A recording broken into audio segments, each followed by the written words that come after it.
सभी का स्वागत है आपके अपने परिवार कंपटीशन पिंच पर। ये आपकी आज महाजनपद पर वीडियो होने वाली है और इससे पहले मैं 4 वीडियोस आपके सामने पब्लिश कर चुका हूं।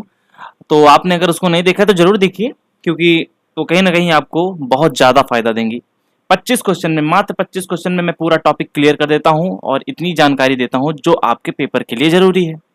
ठीक है, ये करीब 60-65 प्लस वो टॉपिक्स मैं करा रहा हूँ जो आपके एग्जाम में पूछे ही जाते हैं।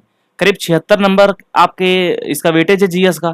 इस 76 नंबर में आप अगर ये 65 टॉपिक कर लेंगे तो ये कहीं जाएगा ही नहीं भाई, मेरी बात का विश्वास करें आप। बहुत एनालिसिस किया है मैंने इस पर। ठीक है, आप यहां तक आए हैं तो चैनल को सब्सक्राइब कर लीजिएगा और एक कमेंट जरूर छोड़ दीजिएगा। ठीक है, प्लीज आपसे एक हाथ जोड़ के मेरा निवेदन है। क्वेश्चन स्टार्ट करेंगे। आपका पहला क्वेश्चन आपकी स्क्रीन पर दिया गया है कि 16 महाजनपदों की सूची किस बौद्ध ग्रंथ में मिलती है। तो जातक कथाएं तो होंगी नहीं, क्योंकि जातक कथाएं क्या है, जो बौद्ध जो महात्मा बुद्ध थे उनके जन्म के पहले की ये कथाएं थी। उनके जन्म के पहले की ये कथाएं जो थी वो आपका जातक कथाएं थी। जो आपका सुत्त पिटक था, सुत्त पिटक का है ये आपका बुद्ध जी के उपदेशों का इसको मतलब ये संकलन है एक टाइप का। जो अंगुत्तर निकाय है ये आपका सही उत्तर हो जाएगा। और जो दीपवन से इसमें क्या मिलता है, इसमें श्रीलंका का इतिहास मिलता है। किसका? लंका का इतिहास मिलता है। लंका की हिस्ट्री इसमें आपको देखने को मिल जाती है। ठीक है, बात ऑप्शंस की हो गई है, बात कर लेते हैं आगे। कुछ हमारे जैसे इसमें आपका जो यहाँ पे लिखेंगे अंगुत्तर निकाय आपका ये किससे संबंधित है? बौद्ध से संबंधित है। बौद्ध ग्रंथ जो था अंगुत्तर निकाय, इसमें आपका 16 महाजनपद दिए गए थे। इसी तरीके से आपका एक जैन धर्म था, जैन ग्रंथ के अंदर आपका एक भगवती सूत्र था, भगवती सूत्र। इसके अंदर आपको महाजनपदों के बारे में देखने को मिल जाता है। महाजनपदों का उदय कब हुआ था? इनका उदय कब हुआ? महाजनपदों का उदय यही करीब 6ठी शताब्दी में। ठीक है, याद रखेंगे जो जानकारी मैं दे रहा हूं बहुत ज्यादा इंपॉर्टेंट है, इनको मन में बसा लो एकदम। हाँ, और एक इंपॉर्टेंट फैक्ट ये आता है कि जो हम हमेशा ये जानते हैं कि पहली जो मानव सभ्यता थी, पहली नगरीय मानव सभ्यता आप कह सकते हैं, वो कौन सी थी? वो सभ्यता हम क्या मानते हैं? वो आपका सिंधु घाटी माना जाता है। क्या माना जाता है? सिंधु घाटी माना जाता है। इसी तरीके से हम इसको सेकंड नंबर पर रखते हैं। सेकंड नंबर पे हमारे महाजनपद आ जाते हैं। क्या आ जाते हैं?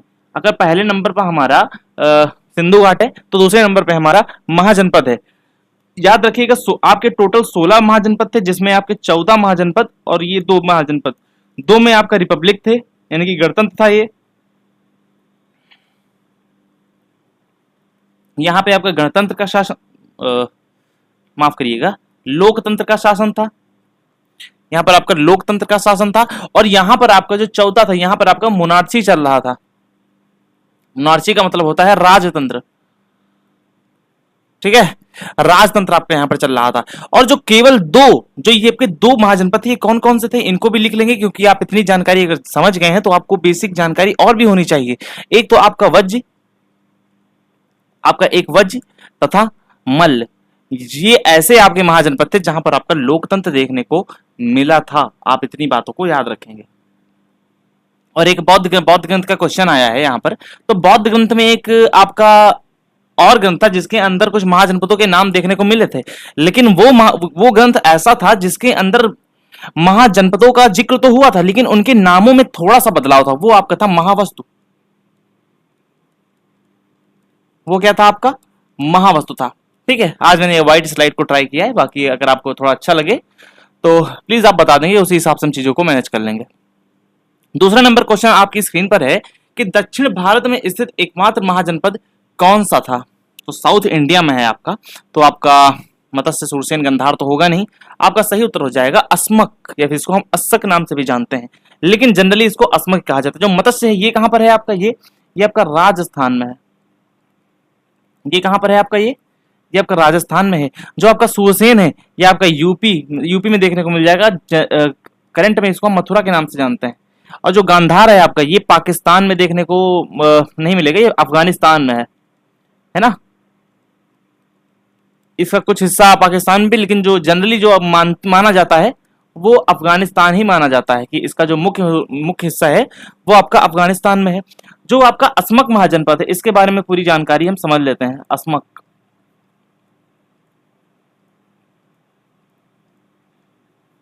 असमक महाजनपद के बारे में हम पूरी जानकारी को डिटेल में पढ़ते हैं।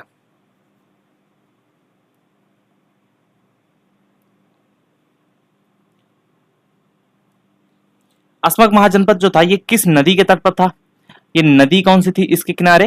तो नदी थी गोदावरी। साउथ में था तो साउथ में हमारी गोदावरी बहती है, याद रखेंगे यहां से। गोदावरी था। इसकी राजधानी क्या थी? इसकी राजधानी आपको पोतली देखने को मिल जाएगी। राजधानी, राजधानी क्या देखने को मिल जाएगी? पोतली। पोतली या फिर इसको हम पोदन के नाम से भी जानते हैं। पोदन ज्यादातर आता है, आप इसको जरूर याद रखेंगे और पोतली को भी याद रखेंगे। तो एक बार रिवाइज करेंगे। जो आपका असमक था ये साउथ का था, आंखें बंद करेंगे और पढ़ेंगे। नदी इसकी कौन सी थी, किस तट पर था? तो गोदावरी नदी के तट पर आपका इसे राजधानी पोतली थी, जिसको हम पोदन के नाम से भी जानती हैं। यहाँ पर जो राजवंश था वो कौन सा था? तो जो इक्ष्वाकु वंश था आपका, इक्ष्वाकु, इक्ष्वाकु वंश, वहां के राजाओं का शासन था यहाँ पर। इक्ष्वाकु वंश के राजाओं का शासन था। और यहाँ का जो प्रमुख व्यापारिक पथ था, प्रमुख व्यापारिक पथ, वो था दक्षिणा पथ। क्या था मेरे भाई? दक्षिणा पथ था। और जब समय बीता, कुछ समय के बाद अगर देखा जाए, नहीं समय बीतने से पहले कुछ हम ये समझ लेते हैं कि आपका जो तत्कालीन हमारे भारत में कैसी संस्कृति थी। तो आर्य लोगों का शासन था और आर्य लोगों का सबसे दक्षिणतम बिंदु आपका ये था, ठीक है ना। तो सबसे दक्षिणतम बिंदु आपका असमक देखने को मिल जाएगा, आप इसको याद रखेंगे। बाद में जब आपका अवंती महाजनपद हुआ, अवंती महाजनपद जो आपका कहां पर है, sorry sorry sorry sorry sorry, इसका पड़ोस में ही था अवंती। और अवंती माफ करिएगा, अवंती जो क्या बोलते हैं महाजनपद था, उसने असमक पर आक्रमण किया और अपने में मिला लिया। जो आपका मत्स्य पुराण है, ये मत्स्य खैर वो है, तो मत्स्य आपका पुराण है। मत्स्य पुराण के अंतर्गत इसमें आपका असमक के शासकों का उल्लेख देखने को मिल जाता है। असमक के शासकों का उल्लेख देखने को मिल जाता है, ठीक है।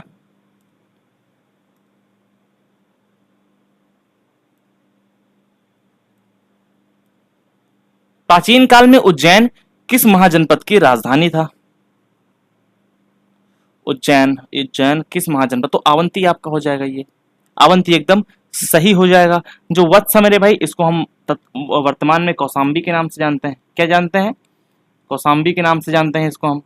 और जो कौशल था हमारा, कौशल को हम श्रावस्ती के नाम से जानते हैं। ये सब आपके यूपी में थे, श्रावस्ती के नाम से जानते हैं। और जो आपका अंग था, अंग आपका चंपा, चंपा की राजधानी था ये, ठीक है, चंपा की राजधानी था, आप ना याद रखेंगे। जो अवंती है हमारी, इसकी दो राजधानियां थी, इसकी राजधानियां दो थी, एक और दो।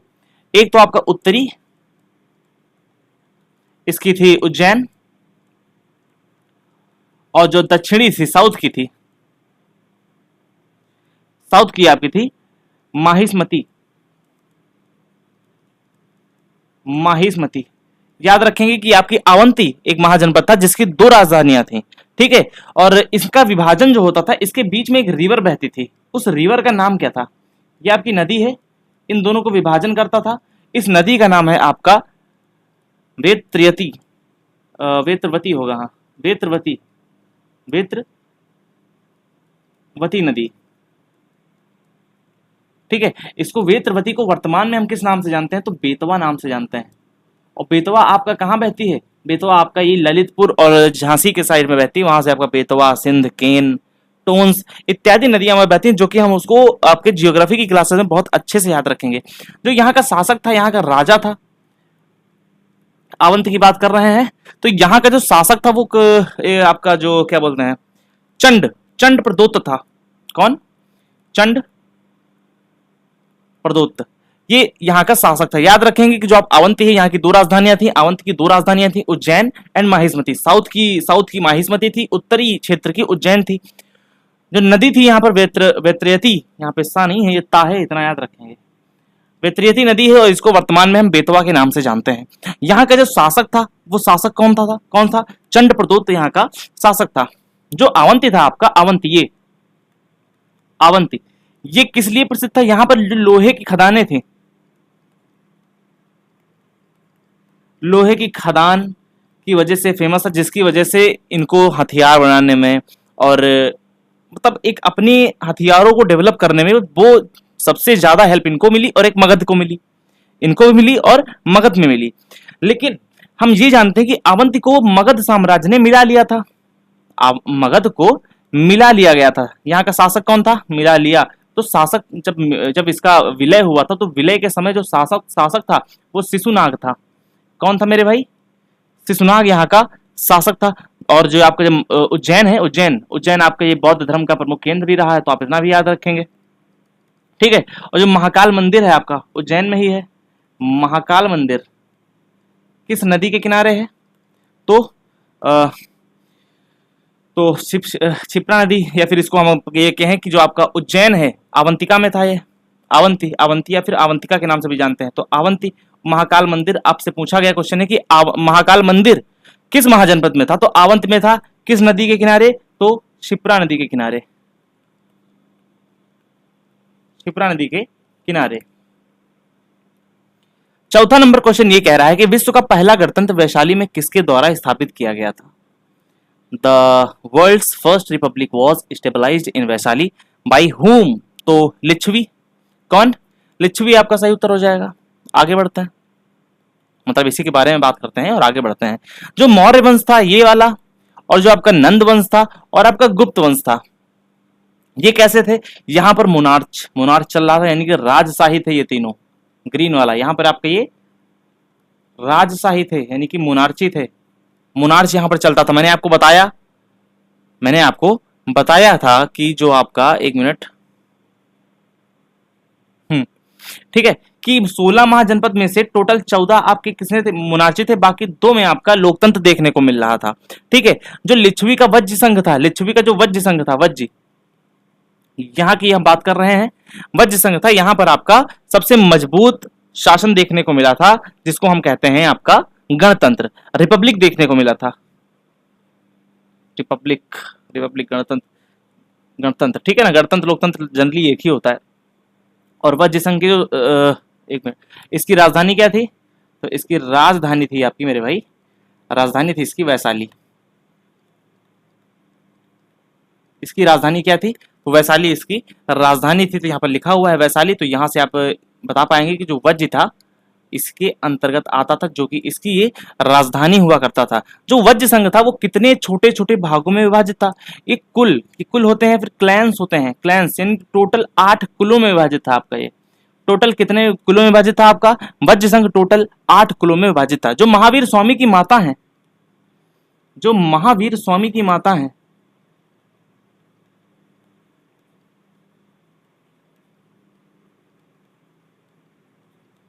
वो त्रिशला या फिर लिच्छवी राजकुमारी, इनकी माता का नाम था त्रिशला, जो कि एक लिच्छवी राजकुमारी थी। जो, और राजा, यहाँ के राजा चेटक, मैंने पिछली क्लास में अभी आपको बताया था जैन धर्म में, राजा चेटक की बहन थी। क्या थी? राजा चेटक की बहन हुआ करती थी। जो मगध का राजा था, मगध का राजा कौन था? अजातशत्रु यहाँ का राजा हुआ करता था।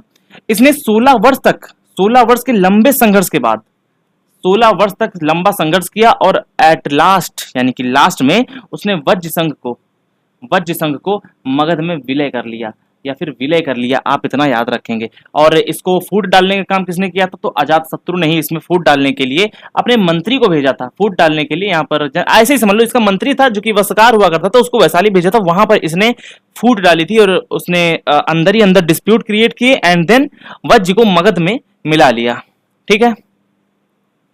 और जो अब ये बात करनी, जो आपका लिच्छवी यहाँ से क्वेश्चन बना है, ये तो यहाँ पर ये भी लिखो कि जो लिच्छवियों की सभा होती थी, लिच्छवी की सभा, या फिर ये कह सकते हैं कि जो लोकतांत्रिक सभा है ना, लोकतांत्रिक सभा, इसको क्या कहते थे? इसको हम कहते थे संथागार। संथागार के नाम से हम जानते हैं। तो लिच्छुओं की जो लोकसभा नहीं यार, लोकतांत्रिक सभा, जो लोकतांत्रिक सभा हुआ करती थी उसको हम संथागार के नाम से जानते थे।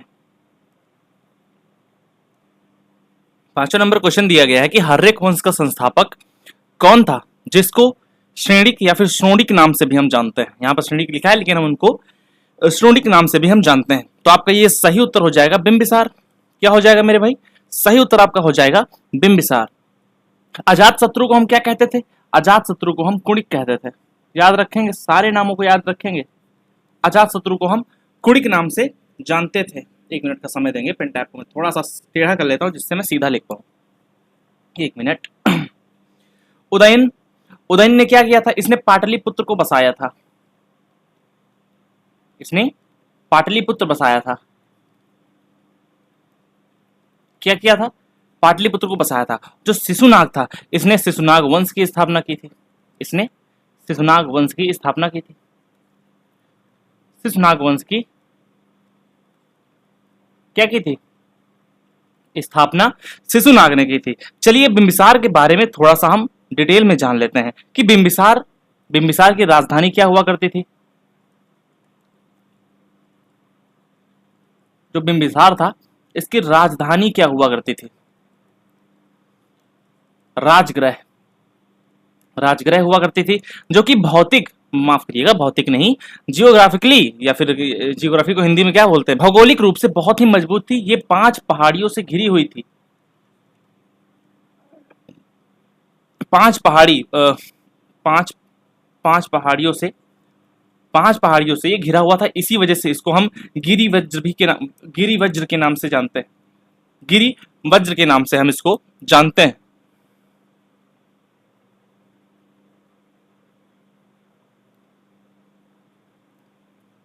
ठीक है, तो 5 पहाड़ियों से घिरे था। बिंबिसार को हम श्रेणिक या फिर श्रोणिक नाम से जानते हैं, क्योंकि इसलिए कहा जाता है क्योंकि इसने अपनी, देखो यहां पर इसको किस लिए कहते हैं, क्योंकि इसने अपनी स्थायी सेना रखे थे। स्थायी सेना रखा था, और ये स्थायी सेना रखना, और इसका जो राज्य था, यानी कि जो इसका जो राज्य था, ये राज्य पहली मतलब क्या बोलते हैं यार, एक्सप्लेन नहीं कर पाता हूं यार मैं। देखो कुछ भी स्टार्टिंग है तो थोड़ा सा सीखने में टाइम लगेगा। कहने का अर्थ ये है कि जो इसका राज्य था उसने पहली स्थायी सेना रखी थी, या फिर यूं कहे कि इसने पहली स्थायी सेना रखी थी। इसके अलावा बात करें जो इसकी नीति थी, नीति क्या थी? नीति के बारे में बात करें, नीति इसकी साम्राज्यवाद की थी। साम्राज्यवाद।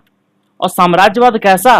विवाह संबंधों से ये बढ़ाता था, यानी कि विवाह करो दहेज में, वहां से चीजें पाओ, यानी कि मैट्रिमोनियल अलायंसेस ये बनाता था। साम्राज्य विस्तार करता था कैसे? वैवाहिक संबंधों को स्थापित करके करता था। जो काशी है आपका, काशी, यहां का प्रसिद्ध क्षेत्र है आपका एक कोसल देवी, या कोसला का देवी आपके नाम से जानते हैं, कोसला देवी। इससे शादी करके यहां का जो महल था, यहां का जो माफ करेंगे, कोसला देवी काशी की प्रसिद्ध, मतलब कोसला देवी यहाँ की शासका थी, यहाँ की राजकुमारी थी, यहाँ से शादी की थी। और इसके अलावा 2 अन्य से, यानी कि पहला, दूसरा और तीसरा यहाँ से शादी की थी। पहला तो आपका कोसल की राजकुमारी कोसला देवी से, और वैशाली की चेलाना से शादी की थी इसने।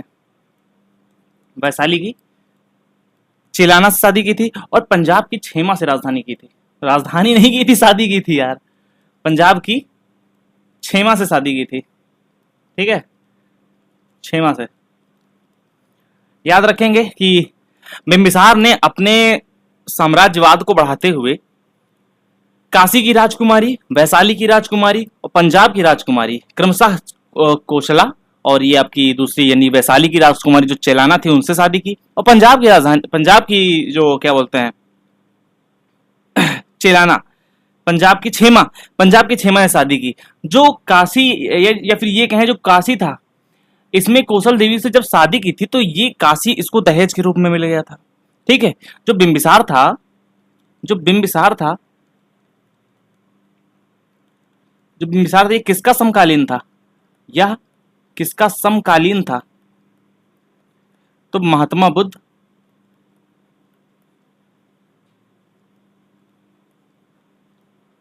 तथा महावीर स्वामी, महावीर स्वामी दोनों का यह समकालीन था, दोनों लोगों का यह समकालीन था। इसने महाजनपद कौन सा, इसने अंग महाजनपद को,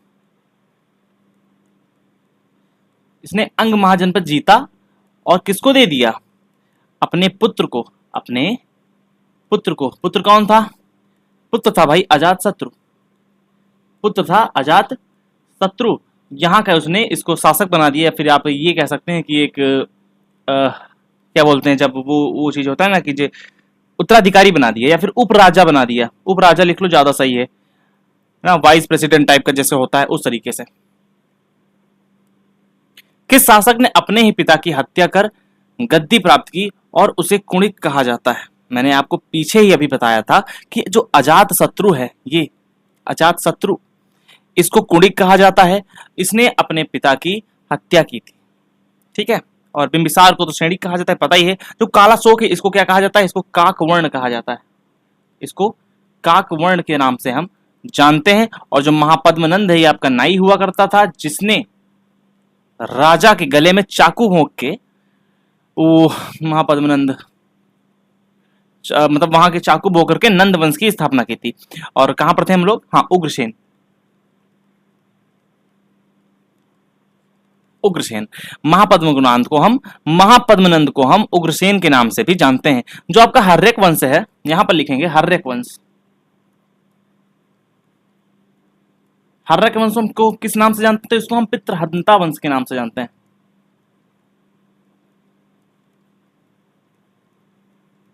ठीक है, मतलब इसमें जो मतलब पिता की हत्या कर करके इसमें सब राजा बने थे, क्योंकि अजात शत्रु ने अपने पिता की हत्या की थी, अजात शत्रु ने अपने पिता की हत्या की थी।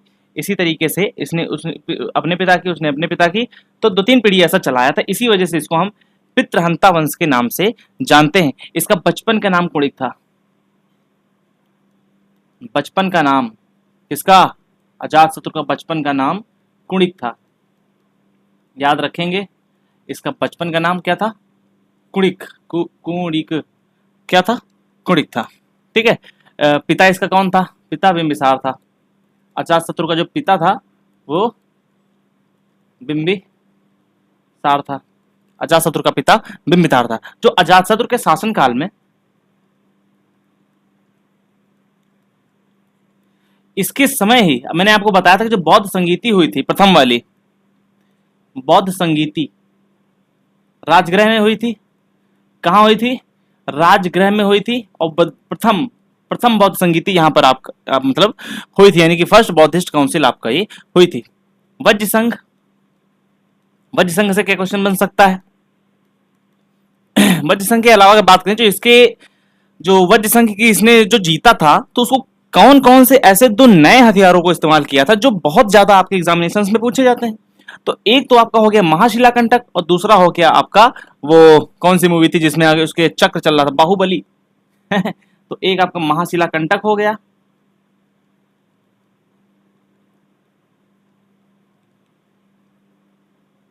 महाशिलाकंटक हो गया, और दूसरा आपका हो गया रथ, क्या बोलते हैं उसको, रथल मूसल। हाँ,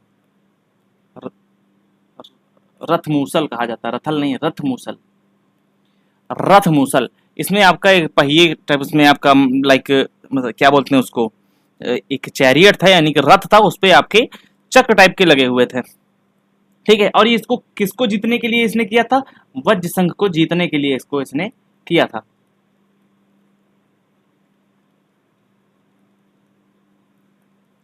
और जो अजात शत्रु था, अजात शत्रु कहां गए, यहां पर लिखो। अजात शत्रु की हत्या किसने की थी, अजात शत्रु ने अपने पिता की हत्या की, अजात शत्रु ने अपने पिता बिंबिसार की हत्या की, बिंबिसार की हत्या। और अजातशत्रु की हत्या, इसकी हत्या किसने की, इसके पुत्र उदयन ने की, इसके पुत्र उदयन ने की। जैसे को तैसा मिला, मिला नीच को नीच। पाटलिपुत्र वर्तमान पटना जो है आपका, शहर की स्थापना किसने की थी, तो उदयन ने की थी। किसने की थी मेरे भाई, उदयन ने की थी। और आपके ये यूपी पुलिस कांस्टेबल में पूछा गया क्वेश्चन है। जो बिंबिसार था, बिंबिसार की राजधानी राजगृह थी, मैं आपको बता चुका हूँ। जो अजातशत्रु था इसने आपका जलदुर्ग बनवाया था, क्या बनवाया था वो आगे बताएंगे। जो अशोक था ये आपका मौर्य सम्राट था, इसको बताने वाला ऐसा कुछ नहीं है। खैर, इसके अलावा समझते हैं जो उदयन था, उदयन अजातशत्रु का बेटा, उदयन ने गंगा तथा सोन, गंगा तथा सोन नदी के संगम पर ये पाटलिपुत्र बसाया था।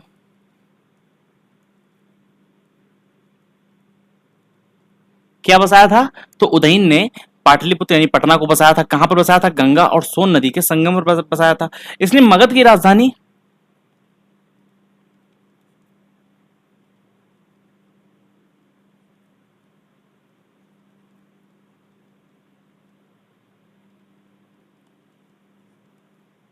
राजगृह से हटा दी थी, राजगृह से पाटलिपुत्र रख दी, राजगृह से पाटलिपुत्र रख दी। तो आप याद रखेंगे कि जो आपका मगध से राजधानी को पाटलिपुत्र, सॉरी माफ करिएगा, जो मगध की राजधानी थी उसको राजगृह से पाटलिपुत्र स्थापित करने वाला कौन शासक था? तो बेटा वो बिंबिसार का पोता या फिर अजातशत्रु का पुत्र उदयन था, जिसने पाटलिपुत्र स्थानांतरित कर दिया गया था। अगर प्राचीन काल की बात करें, जो आपका पाटलिपुत्र को अन्य नाम किस नाम से जानते हैं? प्राचीन नाम इसका क्या था? इसका प्राचीन नाम था कुसुमपुर। कुसुमपुर इसका नाम हुआ करता था। और अगर बात कर लें, ठीक है, कुसुमपुरी आप याद रखिए। ये जो शहर था व्यापारिक और एक मतलब क्या बोलते हैं, व्यापारिक दृष्टिकोण से बहुत इंपॉर्टेंट था और यहाँ से आक्रमण वगैरह हुआ करते थे, क्योंकि मगध की राजधानी राजगृह थी। और आप ये जानते हैं कि सबसे इंपॉर्टेंट या फिर सबसे शक्तिशाली महाजनपद जो था आपका वो मगध था। इसी वजह से इसको एक जलदुर्ग बनवाया था। किसने? उदयन ने ही जलदुर्ग बनवाया था। और जो मगध का फोर्ट था ये उसी के अंदर आपका सुरक्षित था। जो मौर्य मौर्य काल के आपके यूनानी हुए, आपके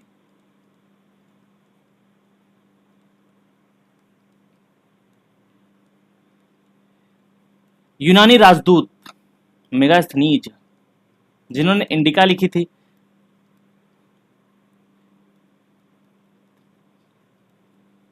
क्या कहा था इसको?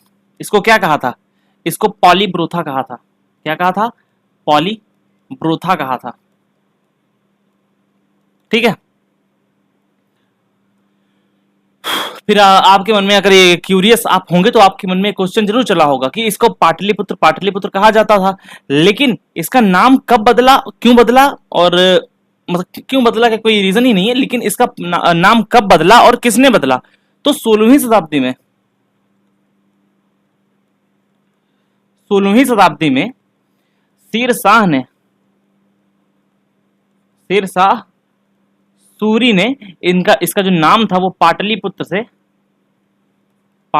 क्या रख दिया? पटना रख दिया था। उदयन किस धर्म से था? तो ये आपका जैन धर्म आप लगा लो। इसने जैन धर्म को मानना स्टार्ट कर दिया था और इसने चैत्य का निर्माण करवाया था जैनों में। नंद वंश का संस्थापक कौन था? तो महापद्मनंद था। ठीक है। इसको उग्रसेन या फिर सर्वछत्रांतक के नाम से भी जानते हैं, क्योंकि इसने क्षत्रियों का नाश किया था। क्षत्रियों को नाश करने वाला भी हम इसको जानते थे। पुराणों के अनुसार इसको क्या माना जाता है? इसको भगवान परशुराम का दूसरा अवतार मानते हैं।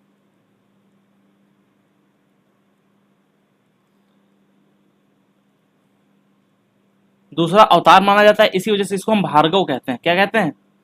भार्गव कहते हैं। ये उत्तर भारत का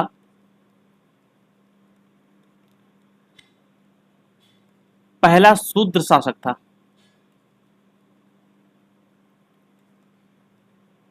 ठीक है। और जो धनानंद था ये आपका अंतिम शासक था, नंद वंश का अंतिम शासक था। और जो आपका शिशुनाग और कालाशोक है, इसी तरह तो आपका क्वेश्चन भी बन ही जाता है। बात ये करेंगे कि जो कलिंग पर आक्रमण हुआ, कलिंग आपका है कहां? ये बताओ, आपका कलिंग जो है वो है कहां? कलिंग आपका उड़ीसा में है। कलिंग आपका कहां पर है? जब सम्राट अशोक ने किस युद्ध के बाद अपना क्या बोलते हैं उसको, माइंड चेंज किया था और वो बौद्धिस्ट बन गए थे, तो वो आपका कलिंग वार था। ठीक है। और कलिंग विजय का जो उल्लेख मिलता है वो खारवेल,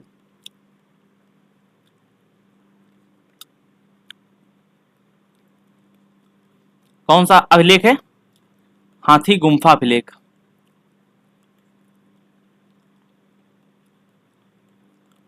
इसके हमें देखने को मिल जाता है। इसने एकराट की उपाधि धारण की थी, मोस्ट इंपॉर्टेंट, एकराट की उपाधि इसलिए धारण की थी कि इसकी जो विशाल संपत्ति थी और इसकी जो सेना थी, इसी के कारण इसको एक छत्र शासक माना जाता था, और एक छत्र का मतलब होता है एकराट, इसी वजह से इसको हम एकराट कहते थे।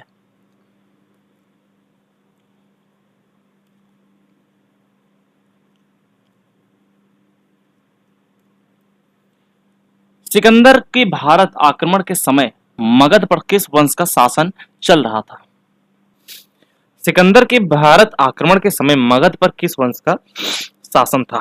तो आपका नंद वंश क्या होगा, एकदम सही उत्तर हो जाएगा कि उस समय आपका नंद वंश का शासक था। और इसका जो शासक था वो कौन था? धनानंद। धनानंद इस समय आपका शासन कर रहा था। सिकंदर ने ही करीब 326 ईस्वी में, तो ईसा पूर्व में आक्रमण किया था। कहां पर आक्रमण किया था? पूर्वी भारत में आक्रमण किया था। ठीक है। आप ये कह सकते हैं कि जो शुंग वंश का संस्थापक था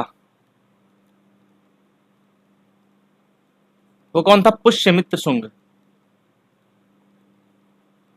ये आपका ब्राह्मण साम्राज्य था, ब्राह्मण साम्राज्य था। अगर आपसे ये पूछ लिया जाए कि जो धनानंद के पास विशाल सेना थी, इससे खैर ये तो क्वेश्चन नहीं पूछा जाएगा। आप ये बताओ, जो यूनान के लेखक थे, यूनान के जो लेखक थे, उसने सिकंदरों को उसने सिकंदर को, सॉरी, धनानंद को क्या कहा था? धनानंद को क्या कहा था? उसने कहा था अग्रमीज।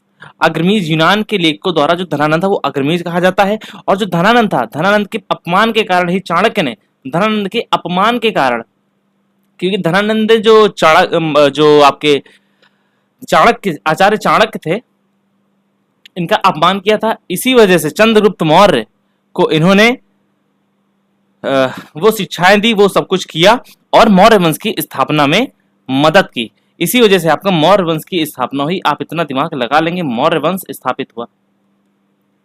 मेन कारण यही था, अपमान। ठीक है, अपमान।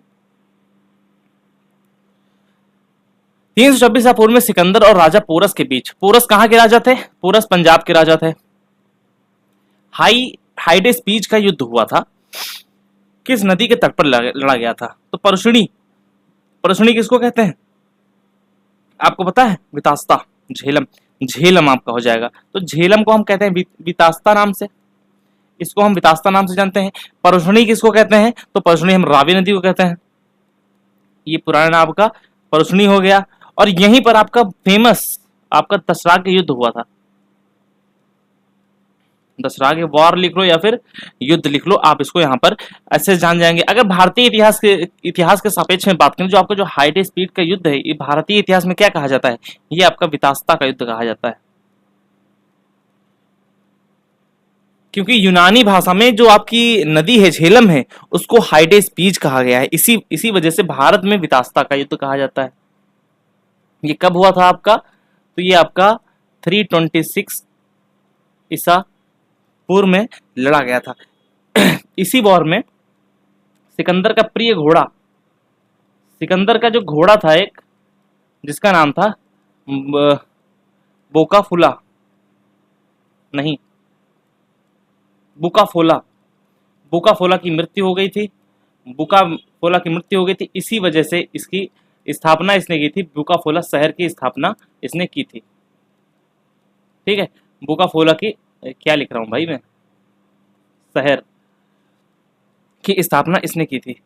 और जब सिकंदर ने देखा कि जो आपके राजा पोरस हैं पंजाब के, ये काफी मतलब वीर हैं, बहुत ज्यादा क्या बोलते हैं, बहुत ज्यादा शक्तिशाली हैं, मतलब बहुत साहसी हैं, तो जो इनका राज्य था, उनको इसके साहसी के लिए उन्होंने वापस कर दिया। मतलब सिकंदर ने इनका साहस देख करके पोरस, महाराजा पोरस यानी पंजाब जो था वो वापस कर दिया। किसको? सिकंदर ने पोरस को। गांधार महाजनपद कहां था जो प्राचीन शिक्षा का प्रमुख केंद्र हुआ करता था? तो आपका ये हो जाएगा तक्षशिला। क्या हो जाएगा? तो गांधार महाजनपद की राजधानी ये पूछा है आपका, हो जाएगा तक्षशिला। मथुरा की राजधानी आपका सूरसेन हो जाएगी। मथुरा की राजधानी आपका सूरसेन हो जाएगी। वाराणसी का आपकी काशी हो जाएगी। वाराणसी की आपकी काशी हो जाएगी। और चंपा की अंग हो जाएगी। ये अंग की राजधानी थी।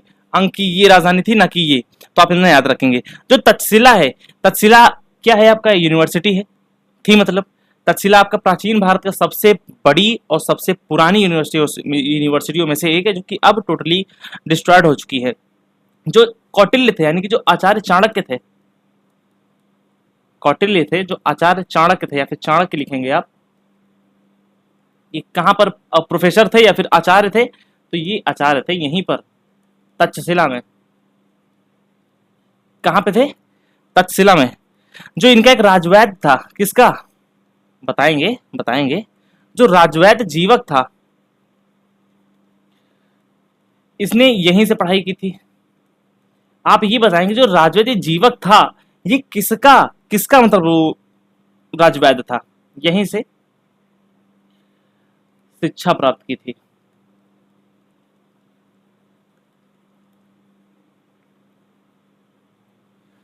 जब सिकंदर ने यहां पर आक्रमण किया, तो सिकंदर के जो हमले से पहले जो तक्षशिला का राज्य था, तक्षशिला सिकंदर के हमले से पहले,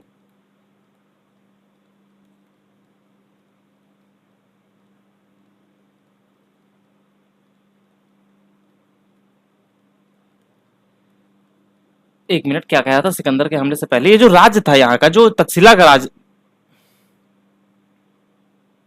थोड़ा सा कंफ्यूजन हो रहा है इसमें मुझको, यार छोड़ो।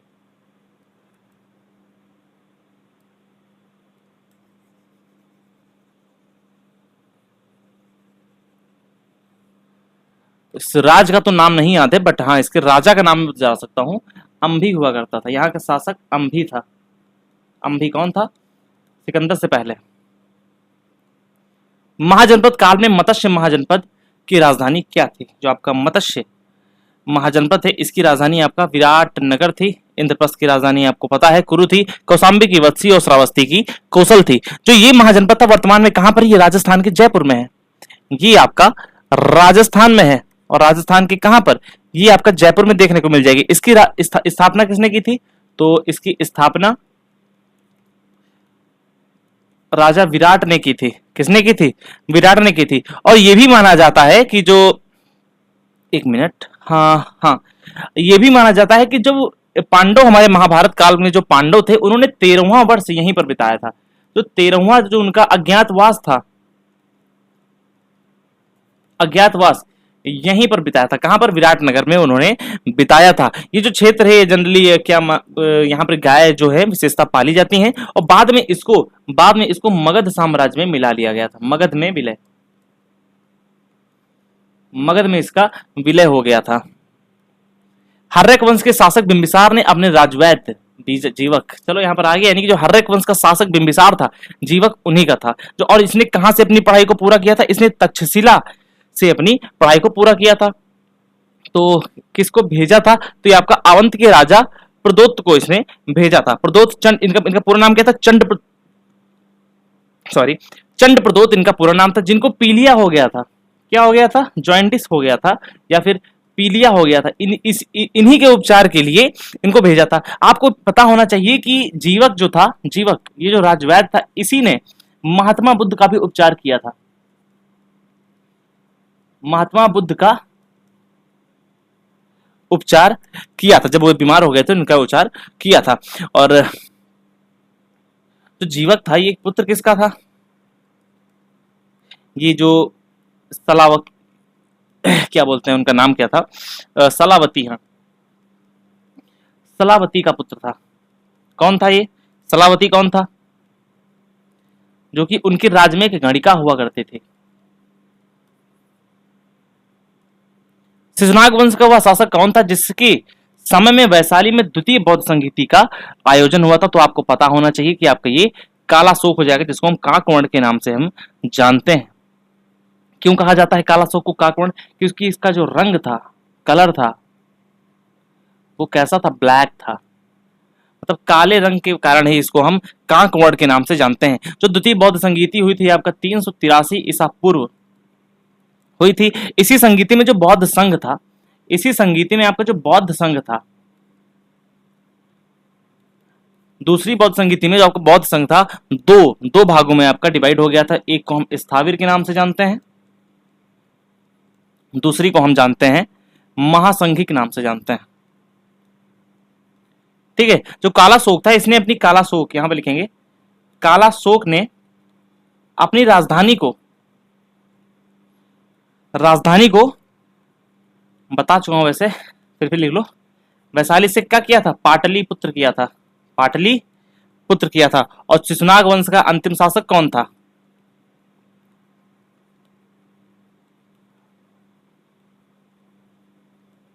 अंतिम शासक कौन था? तो वो आपका नंदीवर्धन हो जाएगा। क्या हो जाएगा? नंदीवर्धन हो जाएगा। प्राचीन भारत में पहला विदेशी आक्रमण किनके द्वारा किया गया था? यानी कि पहला विदेशी आक्रमण किसके द्वारा किया गया था? तो आपका पर्शियंस के द्वारा किया गया था, या फिर आप ये कह सकते हैं ईरानियों के द्वारा किया गया था। ठीक है। किसने किया था यह आक्रमण? पहले ये समझें कि जो दूसरे नंबर पे आपका कौन आया था? एक मिनट, यूनानी, ग्रीक, सेक्स, कुषाण। तो आपका दूसरे नंबर पे आए थे आपके, ये सेकंड नंबर पर आए थे। यूनानी सेकंड नंबर पे आए थे। बाकी शक और हुड़ों का इतना कुछ, मतलब ये शकों का और ये कुषाणों का इतना वो नहीं है। बात करें जो आपका ये ईरानियों से कौन आक्रमण किया था, किसने आक्रमण किया?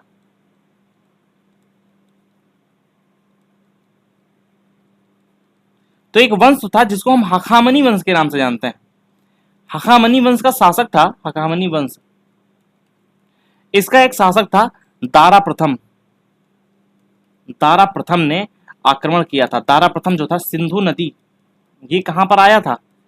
सिंधु नदी के आसपास के जो इलाके थे वहां पर आया था, और उतने एरिया को इसने जीता था। अगर ये बात करें कि भारत का ये कितना हिस्सा था, यानी कि जो 1/20वां प्रांत इसने जीत लिया था, या फिर ये कह सकते हैं कि 1/20वां प्रांत उसने भारत का ईरान में शामिल कर लिया था, ईरानी साम्राज्य में शामिल कर लिया था। ठीक है। चलो, वत्स महाजनपद की राजधानी कहां थी? चलो अब ये समझ लेते हैं। आपका वत्स महाजनपद की राजधानी जो आपका कौशाम्बी थी, मैं आपको बता चुका हूं। श्रावस्ती की कोसल, श्रावस्ती की आपका कोसल थी। चंपा आपका अंग हो जाएगा इसका। और जो राजगृह हो जाएगा आपका मगध की प्रारंभिक राजधानी थी। मगध की ये प्रारंभिक राजधानी हुआ करती थी। जो महाजनपद है आपका, ये किस नदी पर था? जो आपका कौशाम्बी है, ये आपका यमुना नदी पर स्थित है। और जो वर्तमान में कहां पर है आपका? वर्तमान में आपका ये, अरे यार, वर्तमान में ये आपका प्रयागराज में देखने को मिल जाएगा। इसको बाद में आवंती ने, बाद में आवंती ने वत्स में क्या कर लिया था? एड ऑन कर लिया था, वत्स महाजनपद में विलय कर लिया था। अंग महाजनपद की राजधानी क्या थी? ये आपका HW रहेगा। इसका प्लीज आप हमारे कमेंट बॉक्स में बताएंगे। मगध साम्राज्य के उत्कर्ष का सबसे प्रमुख भौगोलिक कारण क्या था? भौगोलिक कारण क्या था? चलो, तो ये आपका हो जाएगा मगध साम्राज्य के उत्कर्ष। समुद्र के तट, ये तो होगा नहीं आपका। रेगिस्तानी सीमा बिल्कुल भी नहीं होगा। क्या ठंडी जलवायु हो जाएगा? बिल्कुल भी नहीं होगा। आपको जो लोहे की खदानों और हाथियों की उपलब्धता है, बिल्कुल सटीक उत्तर हो जाएगा। क्योंकि देखिए, मगध जो साम्राज्य था, समुद्र तट और रेगिस्तान के पास तो था ही नहीं। आप ये ऑप्शन तो आंख बंद करके लगा सकते हैं, क्योंकि यहाँ पर लोहे की खदानें बहुत ज्यादा थी। यहाँ के मजबूत हथियार बनाने में इनको सहायता मिल गई। जंगल की वजह से इनको हाथियों क्या बोलते हैं, हाथी मिल गए जंगल की वजह से। और जो इनकी पहली राजधानी थी, पहली राजधानी क्या हुआ करती थी? राजगृह। पहली राजधानी राजगृह थी, जो कि 5 जगह से घिरी थी। राजगृह गिरिवज्र के नाम से भी इसको हम जानते हैं, मैंने आपको बताया। और ये 5 पहाड़ियों से घिरी हुई थी। और जो दूसरी राजधानी थी, या फिर ये कह सकते हैं कि सेकंड राजधानी थी, पाटलिपुत्र,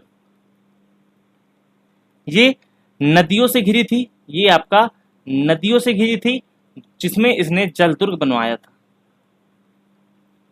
ठीक है, तो यहाँ पर जल दुर्ग बना हुआ था। और गंगा का, यहाँ पर गंगा का दोआब में ये क्षेत्र स्थित है। मान लो ये आपका ये है गंगा, और यहाँ से विभाजित हो गई है।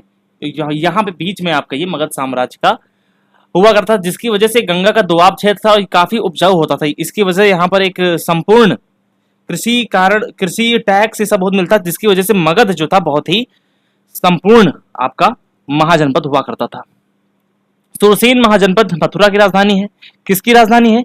सुरसेन आपकी मथुरा की राजधानी है। यहाँ पर वंश कौन सा है? ये महाजनपद, ये जो महाजनपद है आपका सुरसेन महाजनपद, ये कौन सा वंश था यहाँ पर? तो यदुवंश,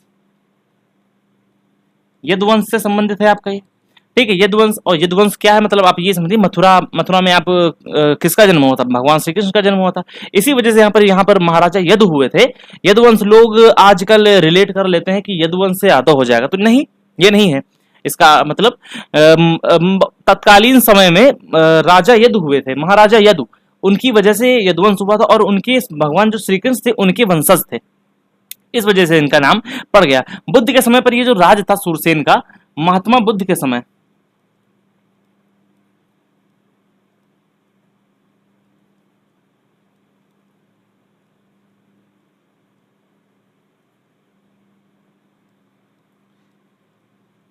इसको क्या कहते थे? आवंती पुत्र कहते थे। क्या कहते थे मेरे भाई? आवंती पुत्र कहते थे। आप इसको बहुत अच्छे से याद रखेंगे। जब कुषाण काल आपका आया, कुषाण काल में आपको पता है कि ये सिक्कों के काल के लिए काफी काफी मतलब ये क्या कहते हैं, फेमस रहा। इसी वजह से यहाँ पर मथुरा कला शैली, मथुरा मूर्तिकला का विकास हुआ। क्या हुआ? मथुरा मूर्तिकला शैली का विकास हुआ था।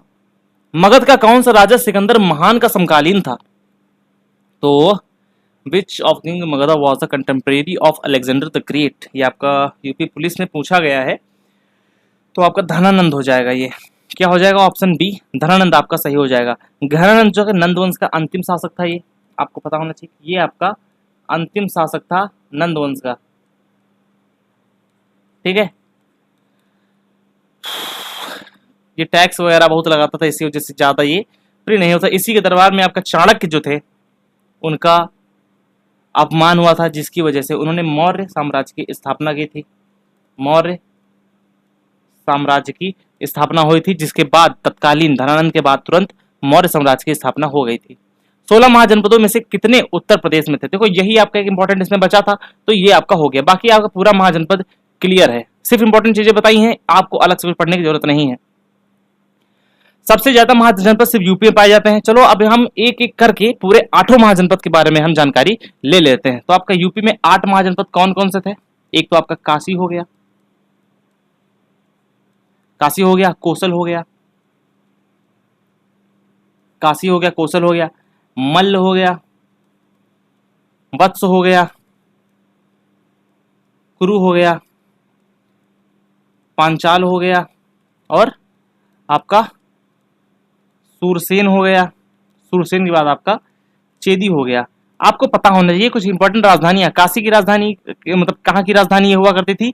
ये वाराणसी की राजधानी थी। मतलब काशी महाजनपद, वाराणसी महाजनपद की राजधानी काशी हुआ करती थी। जो मल्ल की राजधानी थी ये पावा। कहाँ पर? ये मल्ल की राजधानी आपका पावा, जिसको हम कुशीनगर के नाम से भी जानते हैं वर्तमान में। और जो चेदी है ये आपको मैंने अभी नहीं बताया है। चेदी यहाँ पर जो आपका महाजनपद है, इसका वर्तमान में कौन सा क्षेत्र है? ये आपका बुंदेलखंड का क्षेत्र है। और कौशल की राजधानी आपको पता है कि श्रावस्ती थी। ठीक है, चलो कुरु महाजनपद की राजधानी क्या थी? तो कुरु यानी कि आप इसको समझिए हस्तिनापुर, जो कि उस समय में जाना जाता था, जहां पर आपका पांडवों का शासन हुआ करता था। महाभारत काल आपका इसी समय हुआ था। और जो आपका इंद्रप्रस्थ हो जाएगा, ये आपका एकदम से सही हो जाएगा। ये जो आपका वर्तमान में दिल्ली, आपका दिल्ली एंड मेरठ का जो एरिया है, वो आपका इंद्रप्रस्थ नाम से जाना जाता है। यहाँ पर स्टार्टिंग में तो राजतंत्र हुआ था, लेकिन बाद में कुछ समय बाद यहाँ पे गणतंत्र हो गया था। गणतंत्र ये समझे तो आप लोकतंत्र हो गया था। भारत में आहत सिक्के सबसे पहले किसने चलवाया था? आहत सिक्के, आहत का मतलब क्या होता है? आहत का मतलब होता है ठप्पा मार कर, यानी कि पंच किया जाए, उनको चोट पहुंचाई जाए, आहत किया जाए, सॉरी। तो सबसे पुराने सिक्के माने जाते हैं ये, ओल्डेस्ट कॉइन, ओल्डेस्ट कॉइन ये माने जाते हैं। कौन? आहत कॉइन्स को, यानी कि पंच, पंच कॉइन्स को सबसे पुराना माना जाता है। जी किस समय में आपका चालू हुए थे? तो आप इसमें बी, महाजनपद काल में शुरू हुए थे। ये धातु क्या थी इनकी? जो धातु थी इनकी वो चांदी हुआ करती थी, चांची नहीं चांदी, ठीक है। चांदी के सिक्के होते थे इनको, और इस पे आपका राजाओं के नाम नहीं होते थे, नाम नहीं होते थे, बल्कि उनके कुछ निशान हुआ करते थे, ठीक है। जो बौद्ध ग्रंथ में इन सिक्कों को क्या कहा गया है? बौद्ध ग्रंथ में इन सिक्कों को क्या कहा गया? उसमें आपका कारसापण कहा गया है, कारसापण क्या कहा गया है?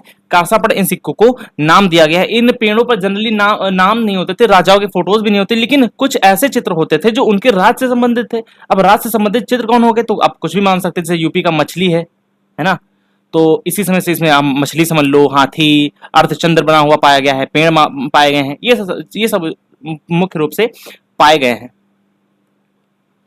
मल्ल महाजनपद की राजधानी कहां थी जहां गौतम बुद्ध को महापरिनिर्वाण प्राप्त हुआ था? तो आप पावा लगा देंगे, कुशीनगर, आंखें बंद करके, ठीक है। यहीं पर इनकी मृत्यु हुई थी, और ये पावा में महावीर स्वामी जी को भी निर्वाण प्राप्त हुआ था। पावा में महावीर स्वामी को भी निर्वाण प्राप्त हुआ था। आप इसको बहुत अच्छे से याद रखेंगे। और जो मल्ल है, बाकी तो इसमें कुछ है नहीं। और आपको पता ही कि लास्ट में जो अजात शत्रु ने मल्ल को भी अपने मगध साम्राज्य में मिला लिया था। चलो आगे बढ़ते हैं। आपके पूरा पूरा का पूरा जनपद जो है 16 महाजनपद वाला है, ये कंप्लीट हो गया। चंद्रगुप्त मौर्य ने चाणक्य की सहायता से किस नंदवंश के, आपको ये हो जाएगा, महापद्म तो पहला था, ये इसने स्थापना की थी, इसने स्थापना की थी, लेकिन जो एंड किया था वो धनानंद ने किया था। इसने अपमान किया था किसका? आचार्य चाणक्य का। इसकी वजह से ही इसको मतलब ये क्या बोलते हैं यार, भूल जाता हूं चीजों को, अभी जस्ट बताया था। अंतिम शासक कहते हैं। क्या कहते हैं? अंतिम शासक कहते हैं। इसी विजय के साथ में आपका मौर्य साम्राज्य की स्थापना हो गई। मौर्य साम्राज्य की स्थापना हो गई, जो हम अगली वीडियो में मौर्य वंश के बारे में हम अच्छे से जानेंगे। और यही करीब 322 ईस्वी में हराया था, और 322 ईस्वी के समय ही इसकी स्थापना हो गई थी। मुद्रा राक्षस किसने लिखा है? मुद्रा राक्षस किसने लिखा है? तो